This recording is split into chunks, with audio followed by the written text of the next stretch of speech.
Dirjen itu namanya safari buku khusus. Ini beda dengan yang dilakukan PKKHI.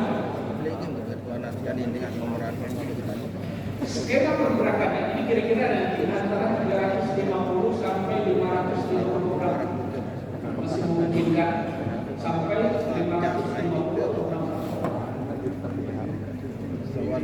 Jadi nanti tanggal 6 Zulhijjah jamaah dengan kriteria lansia, istri, difabel itu nanti kita jumpa di hotel-hotel yang tanggal 6. Kita bawa ke hotel transit yang dekat dengan Arafah, diinapkan di situ.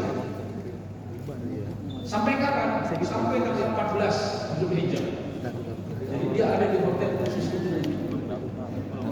Jangan khawatir konsumsinya nanti menunya menu lansia khusus. Tanggal 9 Zulhijjah mereka difokuskan, tapi hanya dalam bentuk safari saja.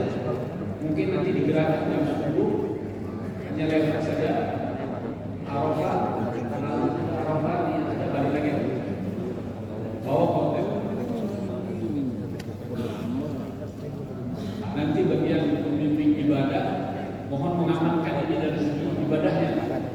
Kapan dia melontarnya dicatat, dibadalkan siapa yang membadalkan, kapan dilaksanakannya, itu harus dicatat nanti.